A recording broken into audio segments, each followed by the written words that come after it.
Morning, this is Rashmi Gupta, your chemistry guide. Last class में हमने अपनी जो फर्स्ट यूनिट है HSEB inorganic chemistry paper first में स्टार्ट कर दी थी। ठीक है, लास्ट क्लास में हमने इसको शुरू कर दिया था। कुछ टॉपिक इंट्रो वगैरह हमने पढ़ लिए थे। जैसे कि हमने पढ़ा था पिछले क्लास में जो कोऑर्डिनेशन कंपाउंड है,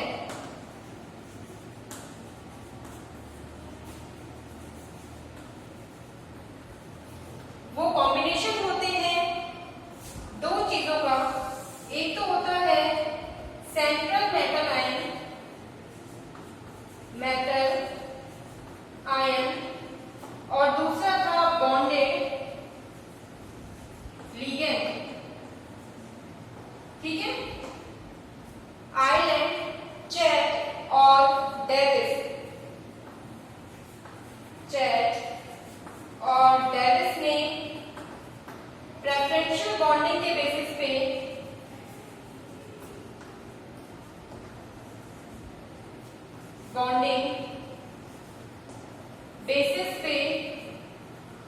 क्लासिफाई किया इनको।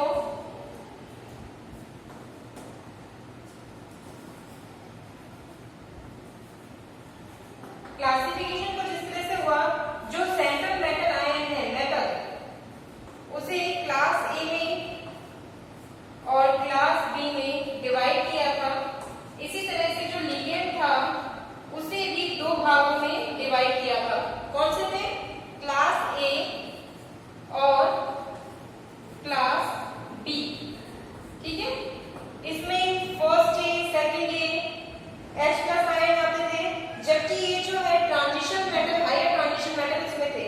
ठीक है, इसी तरह से जो लिगेंड थे उसमें नाइट्रोजन, ऑक्सीजन, फ्लोरीन एटम मौजूद थे। वो वाले तो लिगेंड आए थे क्लास ए में, जबकि सल्फर, फास्फोरस वाले जो थे लिगेंड एटम्स, उन लिगेंडों में आए थे जो क्लास बी में आते हैं। ठीक है, अब इसके बाद हमने पढ़ा था जो पियर्सन है, पियर्सन ने 1963 में ये कहा जो क्लास ए है उसके मेटल आयंस को हार्ड एसिड कहा, इसकी नेमिंग दी, जबकि जो क्लास बी है उसको सॉफ्ट एसिड कहा। इसके अलावा जो बेसिस है उसकी भी नेमिंग की गई पियर्सन के द्वारा। जो क्लास ए है उसे हार्ड बेस कहा, जबकि जो क्लास बी है उसे सॉफ्ट बेस कहा। ठीक है, ये मैटर हमें समझ में आ गया है। अब हम आगे देखते हैं नेक्स्ट हमारा topic Pearson HSEB concept.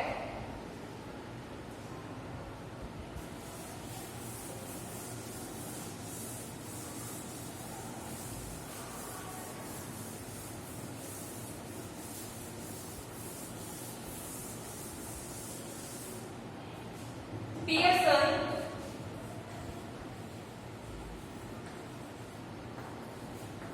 HSEB concept. ठीक है, देखिए जो पियर्सन है उसने स्टेबिलिटी पे एक कॉन्सेप्ट दिया। जो स्टेबिलिटी है उन कॉम्प्लेक्स की जो जिनका फॉर्मेशन होता है एसिड बेस रिएक्शन से। ठीक है, तो जो पियर्सन HSEB कॉन्सेप्ट है, स्टेबिलिटी ऑफ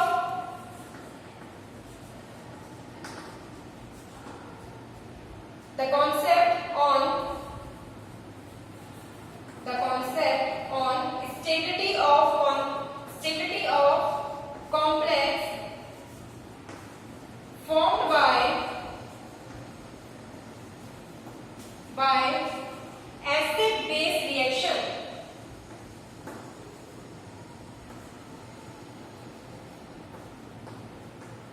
ठीक है, तो जो कॉम्प्लेक्स है जिसका फॉर्मेशन होता है एसिड और बेस की रिएक्शन से, वो कॉम्प्लेक्स स्टेबल है या नहीं है, कम है, ज्यादा है, उस पे पियर्सन ने कॉन्सेप्ट दिया जिसका नाम है पियर्सन HSEB कॉन्सेप्ट। जो जनरल एसिड बेस रिएक्शन होती है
prefer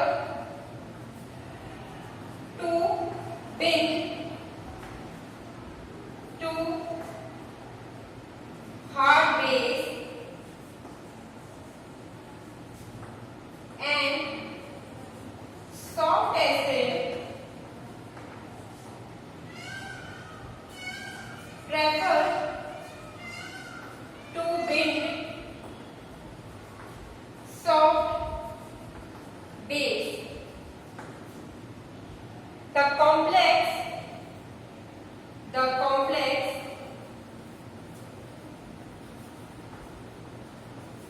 formed by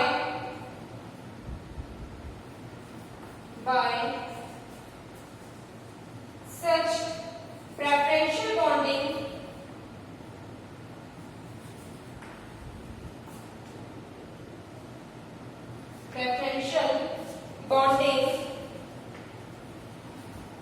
is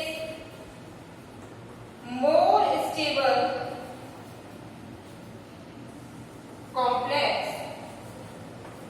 ठीक है, ये कहा गया पियर्सन के द्वारा कि जो हार्ड एसिड है हार्ड बेस के साथ, इसी तरह से सॉफ्ट जो एसिड है सॉफ्ट बेस के साथ प्रेफर करेगा बिंड होना, जुड़ना, और जो कॉम्प्लेक्स का फॉर्मेशन होगा वो एक ज्यादा स्टेबल कॉम्प्लेक्स होगा। तो इसका मतलब ये है कि जो हमारा AB कॉम्प्लेक्स है वो तभी ज्यादा स्टेबल होगा जब A और B बोथ आर हार्ड और सॉफ्ट। ठीक है, या तो वो हार्ड हो दोनों के दोनों या फिर सॉफ्ट हो। अगर एक हार्ड है दूसरा सॉफ्ट है तो जो कॉम्प्लेक्स बनेगा वो लेस स्टेबल कॉम्प्लेक्स बनेगा। ठीक है, इसको हम देख सकते हैं एक और तरह से।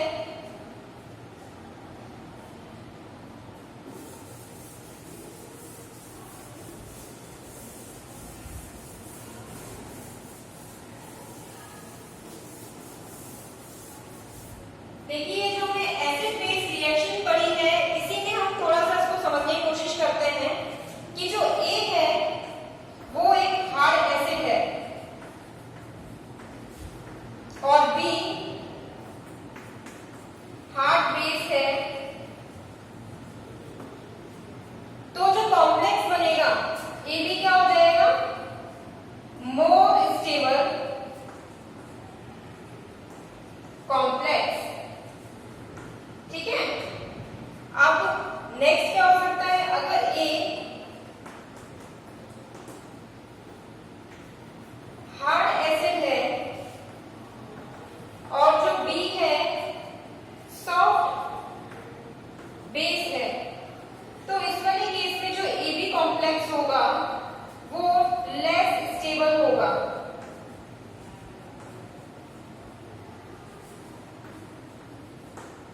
ठीक है, नेक्स्ट है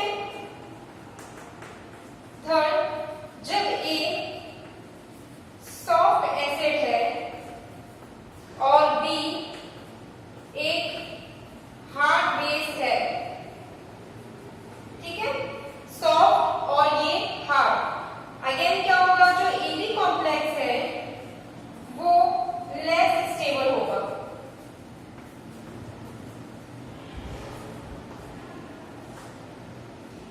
लास्ट जो कंडीशन हो सकती है वो है जब A सॉफ्ट एसिड है और B सॉफ्ट बेस है।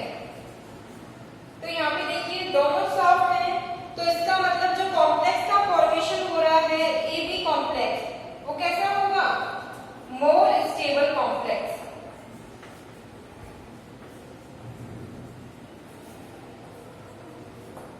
ठीक है, तो ये बहुत सिंपल सा पियर्सन का HSAB कॉन्सेप्ट है जो कि कहता है कि जो कॉम्प्लेक्स है जिसका फॉर्मेशन एसिड बेस रिएक्शन से हो रहा है वो तभी ज्यादा स्टेबल होगा जब दोनों एसिड बेस हार्ड हो या दोनों ही सॉफ्ट हो। ठीक है, नोट डाउन करें इसे।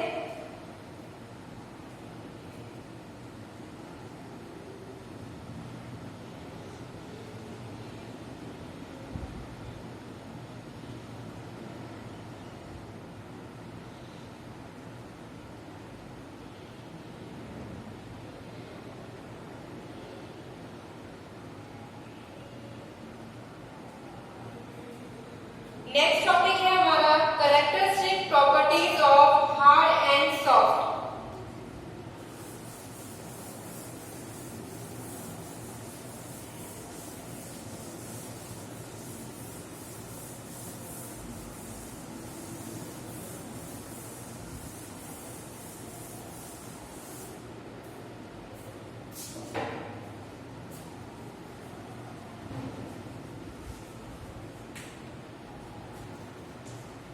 Characteristic properties of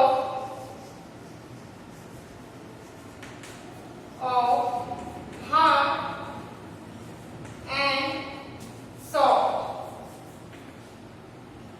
ठीक है, यहाँ पर हम सबसे पहले मेटल आयंस की बात करेंगे।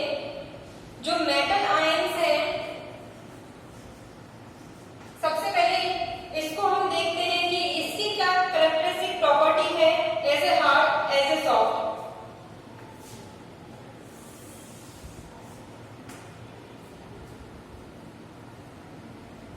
सबसे पहले है जो हमारा क्लास ए था, उसके बारे में देखिए। जो हार्ड एसिड है, हार्ड एसिड कहलाता है क्लास ए, जबकि जो सॉफ्ट एसिड है वो है क्लास बी में।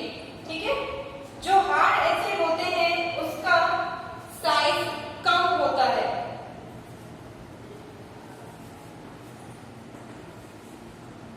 ठीक है, यहाँ पर जो चार्ज है, हाई चार्ज होता है।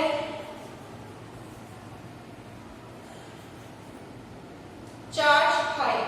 ठीक है, जो थर्ड पॉइंट है इसका वो है आयनिक पोटेंशियल पे। देखिए, जो आयनिक पोटेंशियल होती है वो इक्वल होती है charge of cation and radius of cation. ठीक है, तो अब देखिए जो चार्ज है यहाँ पर क्या है, हाई चार्ज है, जबकि जो साइज है, रेडियस जो है क्या हो जाएगी, स्मॉल। तो जो आयनिक पोटेंशियल की वैल्यू आएगी वो आएगी हाई। ठीक है, ये हमारा इसका थर्ड पॉइंट हो गया।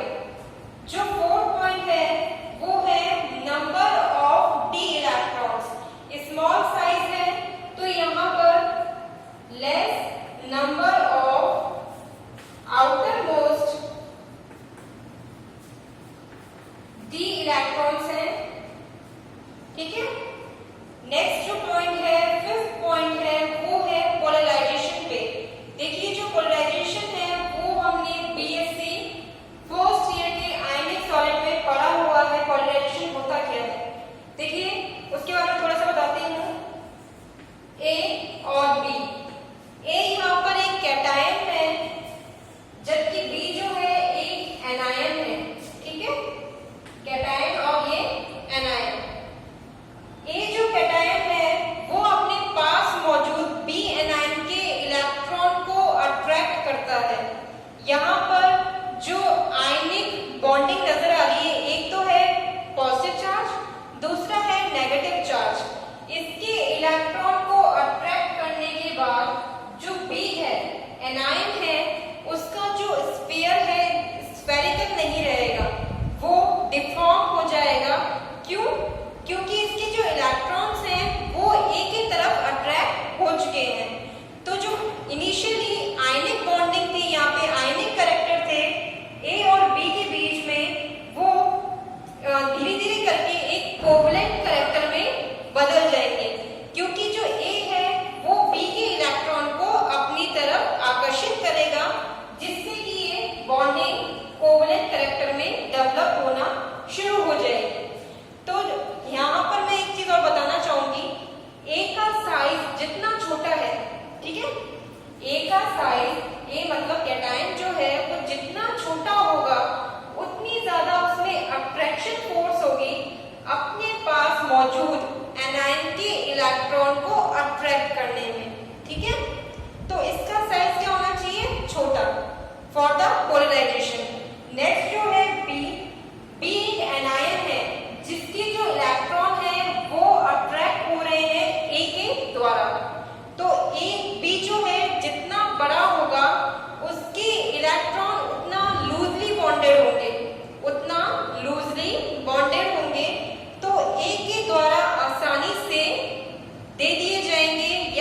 अट्रैक्ट हो जाएंगे।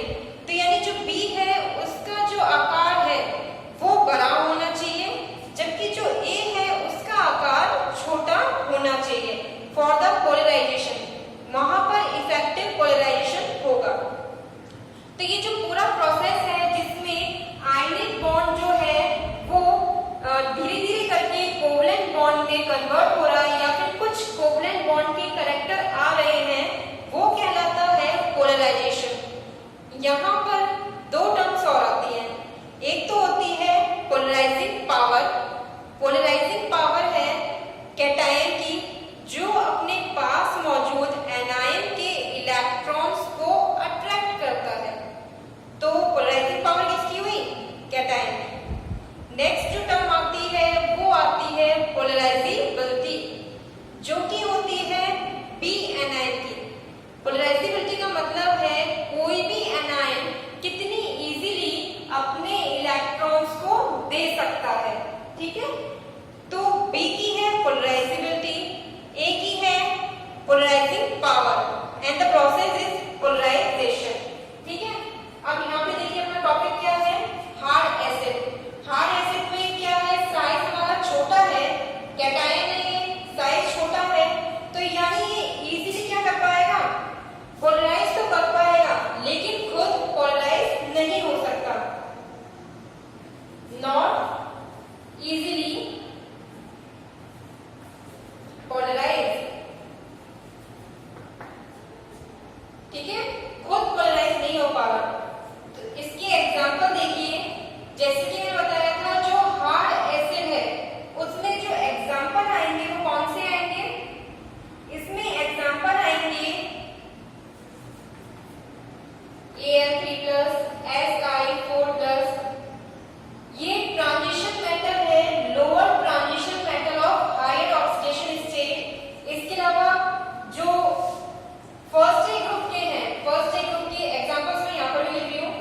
Na+ हो गया, K+, और सेकेंड ए में कौन से हो जाएंगे? Pe2+, Mg2+। ठीक है, इसके अलावा H+ आयन और भी हैं, ये कुछ इसके एग्जांपल्स हो गए। नेक्स्ट है हमारा सॉफ्ट एसिड। नेक्स्ट हम सॉफ्ट एसिड को देखते हैं जो कि ठीक इसके अपोजिट होगा। जो सॉफ्ट एसिड होता है उसका जो साइज होता है वो क्या होगा? Large size.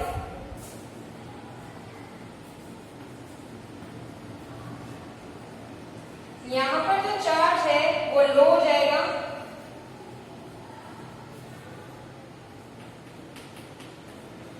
आयनिक पोटेंशियल जो है वो इसका लो होगा। क्यों लो होगा? चार्ज लो है जबकि साइज जो है वो लार्ज है।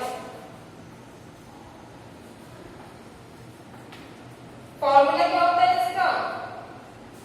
चार्ज ऑन कैटायन और नीचे आएगा रेडियस ऑफ कैटायन। तो अब देखिए जो नीचे वाली वैल्यू है लो चार्ज, ये तो ये क्या हो गया? लोअर वैल्यू है, जबकि जो नीचे वैल्यू है साइज वो एक बड़ी वैल्यू है जो कि आयनिक पोटेंशियल की इनवर्स है। तो ये जो आयनिक पोटेंशियल है उसकी वैल्यू क्या आ जाएगी? Low value. ठीक है, अब फिफ्थ फोर्थ जो पॉइंट है वो है नंबर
ठीक है, ये हो गई सॉफ्ट एसिड की बात, इसे नोट डाउन करें सबसे पहले।